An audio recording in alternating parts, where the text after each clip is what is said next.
I didn't have it the first year when I only got like 200 to land. When I used it in 2019, I got 700 to land. Other things led to that success, like obsessive dedication and determination to get more than 200 and beat my own record, you know, but that's been the most successful year. I haven't repeated those results. As you saw in the video, it's very tetchy, as they say in Appalachia. So, I don't know that I'll ever be able to repeat those again. But anyway, food. So that's the very first thing I give them. It's in the water when I move them to the chrysal, excuse me. Then the next thing I give them is something called instant baby brine shrimp, which you can buy in a little jar. I've tried giving them live brine shrimp in the first stage, but as we saw, if you saw Dr. Tudge's talk yesterday, they don't have all the necessary apparatus to catch bigger things. They seem to be able to, with those little feathery appendages, they seem to be able to capture the phytoplankton, which to me is just green in the water. I can't see the individual molecules of it, but they must be able to get it. We've come to believe too that we know there are lipids in phytoplankton, and we've come to believe with our adult hermits too that fats are very important in the shedding process. And the zoe are shedding 5 times, at least in Clypeatus. So I think that may have been part of what helped too. As they get older, by stage 2 or 3, I start to feed live Artemia, hatched brine shrimp, and but you have to hatch that separately because you can't put the egg casings in the water. If you do, the larvae will eat the egg casings and then it will clog their digestive tract and then they die. So there's all these weird things that we keep finding. But yeah, so live brine shrimp. Then Stacy Boltz has done a lot, wherever she is, to help with the food. She's like an expert on hermit crab foods, turns out on larval hermit crab foods too. She could even, if you want to find her later and ask, but copepods, anything very small that can be added, especially if it's ground. But then you have to be very judicious in how you feed. It's easy for us to think, oh, that was nothing that I put in there, but it's a lot. And if they don't eat it all, it rapidly starts to foul the water. And so you don't want to feed more than they need, but you want to feed enough. So there's this whole dance of learning what they will eat. The best thing I found once they were eating live Artemia was just at night, because I have to have sleep during this process, or I go a little nutty, and even then I go a little nutty. But at 7, I would turn off the light.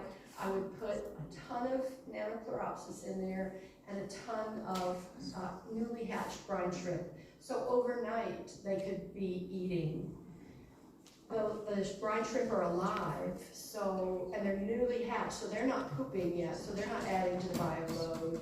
The Nanochloropsis is using nitrogen, nitrates, things that are helping to keep it going. So anyway, I just gave you way more information than you probably wanted, but yeah, it's a real delicate dance, and we're still learning, And then, yeah. I think you touched on this in your Radiolab talk, but how did you go about preparing shells for all the different growth stages that you would come across? I feel like every time someone asks a question, I go, that was the hardest part of this. But that was also a really, really hard part. We don't know what they wear. They're just like adult hermits. They're very picky. And as you saw in that very first video, on my finger, those shells are sand. If you saw that on the beach, that would be sand to your brain. So the very first time I found some coral sand, and I got a magnifying glass, and I picked the smallest little spiral things that I could find out there. And those were very successful, but you have to buy a lot of coral sand to find a few little shells, and that was starting to be expensive and wasteful, even though I use the sand for other things. So lately usually what I tell all the people who are working with me to try to crack the code of breeding is if you go to Etsy and you make a search for sailors' valentines, shells used for sailors' valentines, those are in the Victorian era, women, when their sailors were at sea, would find little tiny shells, I guess, on the beach, and glue them onto paper and make these elaborate, and they're just these tiny, tiny shells. Jeannie Singh who has been wonderful, she sends lichen for the babies, which is the first thing I put them on land. She sent me a casing of whelk larvae that we saw in the video, Angela's video yesterday. And she painstakingly picked all the larval whelk shells out of that. You have to use plastic tweezers, and if you put any pressure at all, you just smash them because they're just so thin. But they love those because they're light. It must be the right shape. They are a sinistral shell, but because the megalopa haven't morphed yet, and like Dr. Tubbs was talking about, they can fit either way. They haven't changed their morphology on one side or another yet. So they often wear those out and then find something else.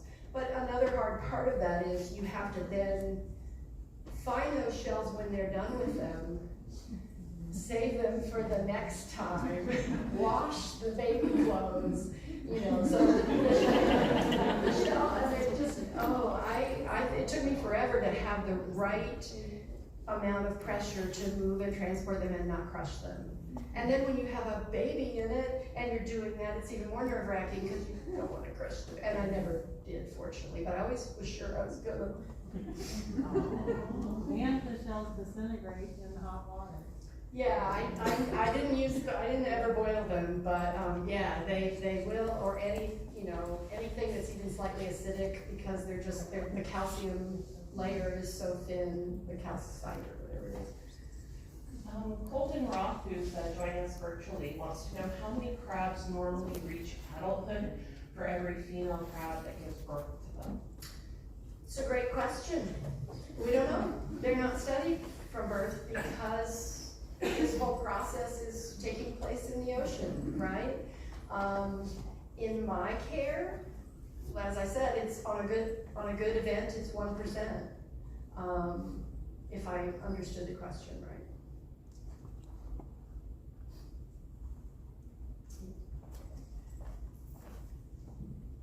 How did you come about, the evolution of the chrysal and, the filtration to keep them clean? Yeah, a lot of that was done before me. Shout out to a couple of breeders in Germany who are on the HCA. They have names that are, of their handles that might not mean anything to anybody, but Nalide and wolf nipple chips in Alaska. She actually sent me an incredible number of wonderful shells. She inspired me tremendously. She never got any to land, but the process was mesmerizing. She took incredible pictures of the whole process that just, I just you don't know what your obsessions are gonna be until you see them. And I was like, oh my God, could I do that? And it was just incredible, and then seeing the little babies. And then Sue Brown in Australia, her crabs, the variabilis, they only have they have one larval stage and then they go to megalopa. So they're all coming out of the water in a week. And she did hers in mason jars, which was my first attempt, which didn't work for Clypeatus, but it was enough to excite me. So I tell people, you don't have to have a good setup to give this a try. You just have to be really stubborn, or whatever, really obsessive, or like to spend a lot of time alone in a room. But yeah, and if you like it, try it with something. If you think you'll like it, try it with something simple. You'll know pretty quickly whether you have the temperament to do it or not. And if you don't, you haven't spent that much. My first chrysal was a 10-gallon tank with a 5-gallon big plastic water jug cut and siliconed in there. So I had that circular motion and I was hooked. And I have a much better one now. We're working with trying to get a filtered one, but that's complicated because each time the Zoe shed, 10,000 of them shedding, this little invisible version of themselves, that starts to foul the water quickly. That can't be filtered out without filtering the Zoe out and killing them. So at this stage in the game, which this is why we need more people breeding, because I have limitations, I'm doing my best, but new minds will help us progress. And right now what I'm doing with all those sheds is they shed like every 3 to 5 days. So I have a slight break in between. There's a few sheds, then there's the big shed day, then there's a few more, then there's a break, and so on. So on the very busy shed days, I put a very bright light over the top. I have a little weird siphon I made out of airline tubing and a straw, and I sit there and I watch and I activate the siphon and I try to get all the sheds out of the water. And that other people have tried different things. They've tried removing the whole water. Like, you have to do what works for you, right? In order to be able to continue to do this. That works for me. Other people have found other methods, but none of us have cracked the code in a way, in my opinion, that makes it any kind of viable enterprise. And that's where we need to be if we're going to change the industry. Don't get me wrong, what we're doing now is changing the industry because people are understanding what the life of a hermit crab, how hard it is.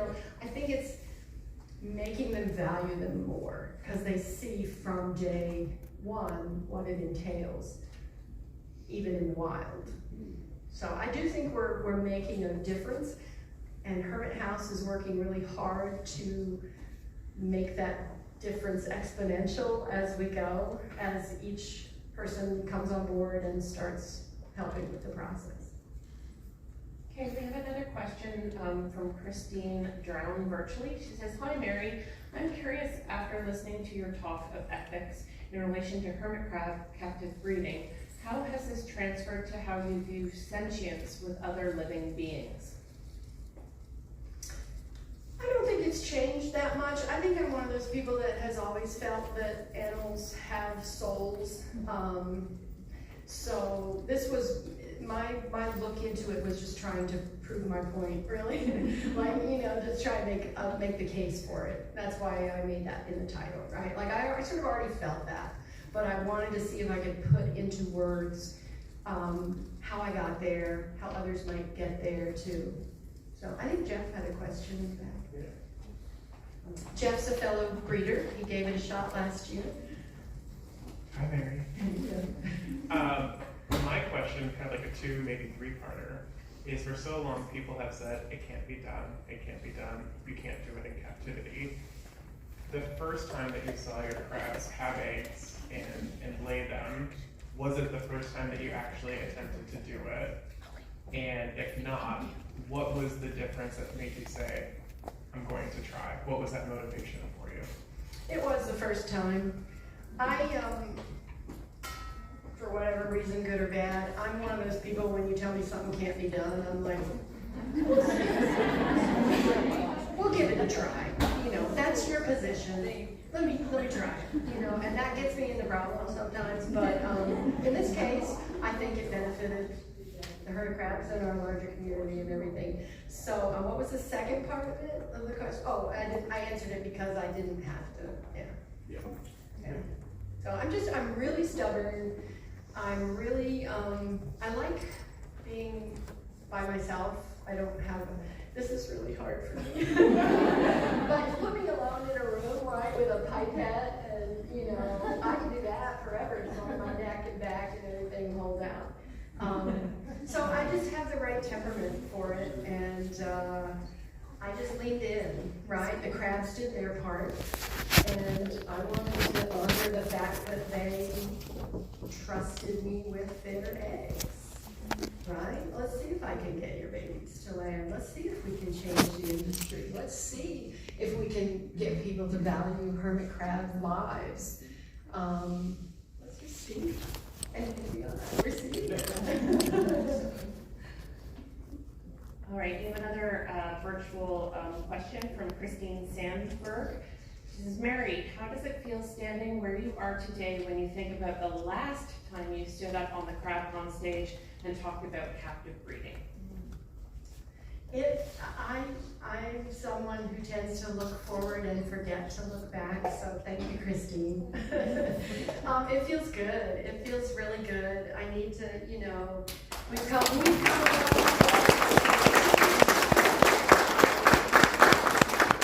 2019 was thrown together in like 2 months. I contacted Stacy. I was like, I got all these babies and I don't really want to ship them. What do you think about a hermit crab conference? And we were like, oh my God, no, oh no, why did we do that? And then we did it, so. Hey there. Yesterday we had a session on emergencies. What kind of a setup do you have just in case there's an emergency? You have a power outage? Yeah, that's a great question. When I lived in Lockport, I just had my anxiety. Check out a guy, that was my setup. Oh God, please don't go on, whatever. And I did get some of the little battery packs that you can get for aquariums that will run the bubbler, and but I never had to use it, not thank goodness. Now I invested with, I'm constantly reinvesting whatever we make in the captive breeding, in the adoption donations, goes back into the program. And one of the things I invested in last year right after we moved, was a generator. That's not just for the Zoe, but definitely it is, because if the power goes out, you lose your heat, you lose your air, you lose like everything. They're just, But also for my breeding stock, which is a significant investment now, and they are good breeders, and I don't want to lose them. So it's for my whole house, but it covers the crab room. Yes, that shouldn't surprise me. Crab room.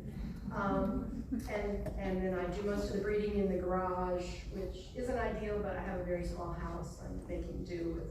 And that's another thing we're all doing, is all breeders are trying to figure out how to fit it into our lives, and it's tricky, but yeah, so I have a generator now. That's given me a lot of peace of mind. It's gas powered, and it's cut on a couple times when the power's gone up, so we're good. How many breeders do you actually have? The question was, how many breeders do we actually have? If you want to go by Hermit House, which is how I'm doing it, because some people elected not to, or they stopped breeding or whatever. So we have 18. 5 have been successful. Is that right, Stacy? Stacy Bolts has been successful. Last year was her.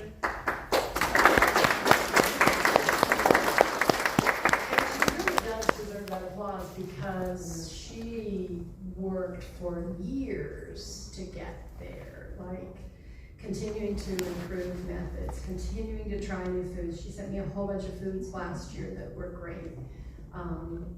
So yeah, Sue Brown has succeeded with variabilis in Australia. Tiffany Bower has succeeded in Australia. Just a very few, but it doesn't matter. You get one on land, that's a success. That might be a success in the wild for a breeding event too. If you get one animal to carry on your genes, one of your offspring, that's a success. Tammy Wyke, who we've seen her videos several times. We didn't play it this year, but it's on the CrabCon YouTube channel. Meet Me Under the Microscope is the title of it. In 2008, she got Clypeatus to land and Cinnamon Lila to land. At the time they were called Indonesian blueberries, and told I have 4 or 5 people, like I didn't know. She put on her website that she had eggs and that she was trying, and never put that she had success. So I, for a long time, thought I was the first one in the US. And then I learned that Stacy had this, Tammy had this amazing success. So she's not breeding now. She just kind of wanted to contribute to the knowledge, see if it could be done. She loves her hermit crab. She runs the Hermit Crab Patch, if any of you guys have purchased foods from her. She's been doing it for years. They're wonderful in the community. She contributes every year to CrabCon. She had a family emergency this year, wasn't able to contribute, but I'm sure she'll contribute next year. But she's not actively breeding. So, but we had a bunch of people join the cause the attempts last year, because Darcy Mads, why did I not mention Darcy, my right-hand woman? She's like ubiquitous, so that's why I didn't even mention her. She's had tremendous success.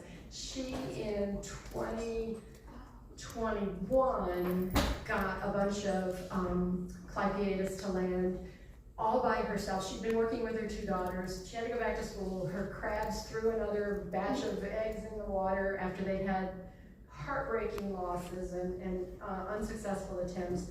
And she was like, I'm going back to school. And she, see, this is why this is so important. She wanted to give it a try, but she had the constraints of teaching full-time. And she was like, well, I'll just do what I can do. And she invented, discovered, whatever, targeted feeding, where she would bring a light and put it right up next to the baby, to the chrysal, and they're light reactive, so they would all come to the light, and she would put the food right there and direct feed them. And then we all had sort of different methods, but that was super helpful. And she wouldn't have done that if she hadn't had to, right? So this is why we need a lot of people. And the collarbone too. Yeah, cuttlebone, that we've been doing for a while. That's a really good addition. We don't know exactly if they're eating it, if that's the calcium, if it's helping the calcium in the water. Like, there's a lot of mysterious things. But I got off track. 18, last year, Darcy, that's where I was coming from. Darcy, brave, wonderful Darcy, agreed to ship some of her extra Zoe because she was, you know, just up to here with Zoe. She has a lot of friends. And the other brave person on the end of that was Kelsey Fanger. And they agreed to receive the Zoe. And we were like, oh, we don't know. We've never shipped live, small, larval hermits. Thought we couldn't do it. We said, why not try? We'll just see. They don't have anywhere to go anyway. They might die. We'll try it.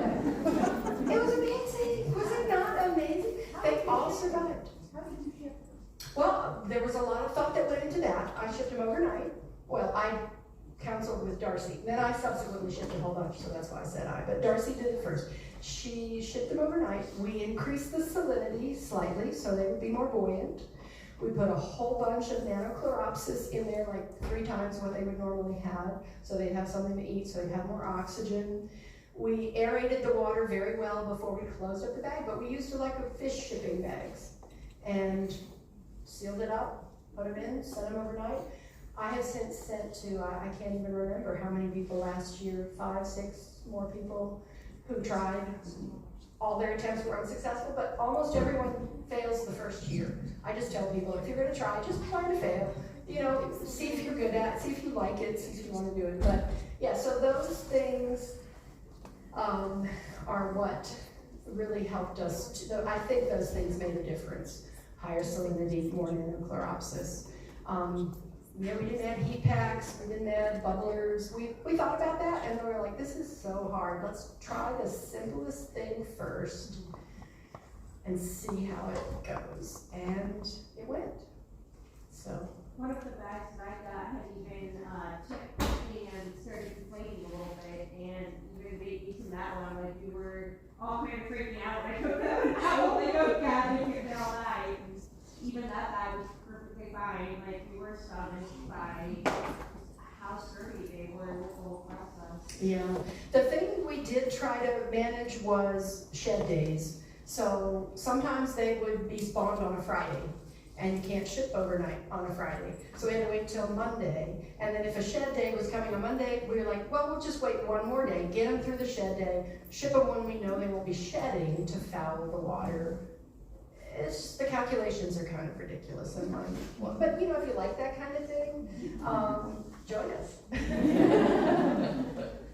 So I have another virtual question from Clover K. She says, Mary, do you notice your baby crab's personalities more than wild-caught crabs? Are babies' personalities more noticeable and different or unique? I have adopted out over 200 over 200 adopters. So I would love to hear their answers virtually, but I'll just say, yeah, I think so. I think they're less shy. Stacy had a bunch that she took to shows, and it's not, I mean, we just talked about sentience, right? They're individuals. We have shy ones, we have outgoing ones. For the breeding program, for the second generation, I select the ones that are the most sociable, least afraid, have the best coloration.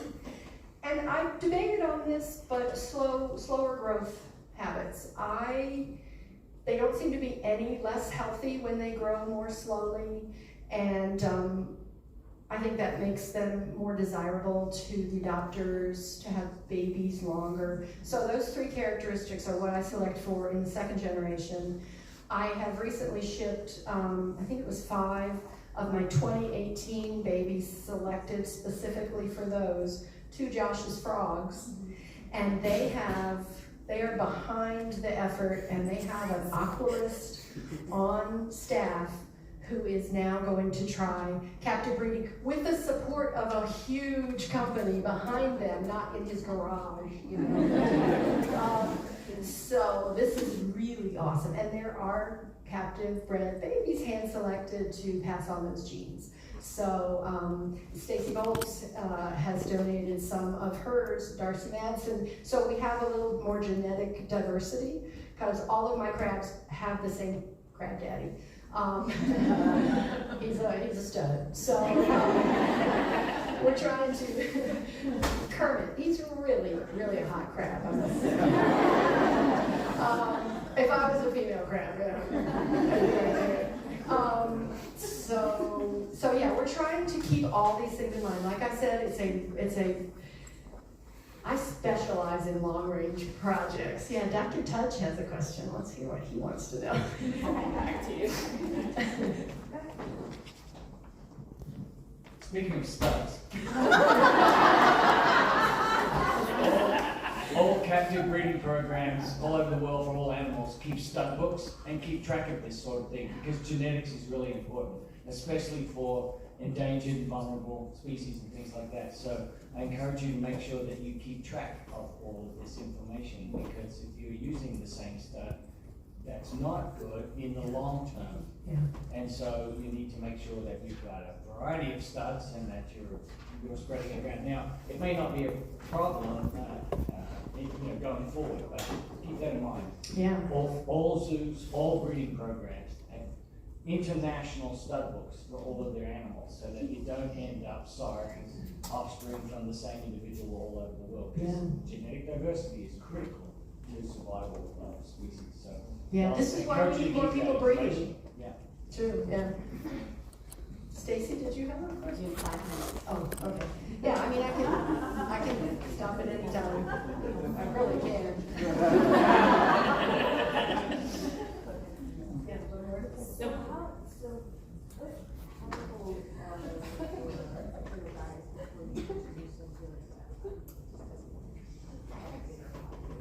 So the question was, how old are the babies when they get introduced to a larger population? That's another thing we're finding out with captive breeding. Super interesting. I'll try to be fast. My first group of adopters were very carefully hand selected so that we could track things like growth and coloration and behavior and whatever. And so they went out to different homes with slightly different care requirements, and they reported back on growth, and we noticed that a lot of them weren't growing, some of them weren't thriving in the way that I thought they should be. And so I contacted them all and I said, would some of you like to move them in with, they were a year old at this point, would some of you like to move them in with your larger colony? And yes, a few did, and they were amazing. They're colony creatures, right? They weren't meant to be Lord of the Flies babies all together all the time, all the babies. So when we moved them in with the larger ones, we saw the larger crabs were fascinated by the babies. And then the babies would like climb on top of the larger ones. I saw what to me looked like mentoring at different times, you know. So a year is when I adopt them out. A year or two. Sometimes the slow growing ones. So that's another thing. You breed these guys, you get them like, you gotta house them for a year or two. So nobody's gonna do that for $6 a crab, right? That was another calculation. I have to value these crabs. When I first did it, I was like, oh God, I think they should be $50 a crab. And I was like, that sounds like so much, it sounds so ridiculous, but it's not. But the whole reason for doing that was valuing them. Someone's only gonna adopt them for that, if they're gonna take care of them, you know, it's not gonna be a win, and so that's been part of the calculation too. How do we value them? So anyway, a year to 2 years, I saw mating behavior, again, it was almost like practice mating at 3 years. The females would kind of like let the little tiny males, okay, come on, you can just, you know, and it was really, they let the males guard them, which was really kind of cute. No actual mating occurred, but there seemed to be like practice mating at 3 years. At 4 years, I saw actual mating. I've had what I believe is the second generation. Unfortunately, my crabs tend to spawn in multiples. So I know there were some captive bred second generation in the big spawn, but I had no way to, I just have limitations. I have a small house, I have a patient husband. I have to work around my life, and I don't have a lab. I'd like to keep these things separate, but I just do what I can. And they're safe, you know, after about a year in that size with other crabs that would be like I don't think anybody found any issues whatsoever with, they're very gentle with them. Are they all the same variety, or like, is your crab population varied? It is now. It wasn't in the beginning. The only thing I succeeded with was Clypeatus. Since that time, I've succeeded with Perlatus, only one, I think, surviving. Ecuadorans, only one surviving. That's Compressus. And then Lilas, we got Celia Lila last year. Darcy got a bunch, and I got a bunch. She shipped hers to me. They've been in with other crabs. The species have mixed. In 2020, I had 2 species. I had to raise them together because I didn't have space for 2 separate tanks. They were fine. I had trouble telling them apart until they got old enough. But so I'm sorry. I'm going into the next person's time. Thank you guys.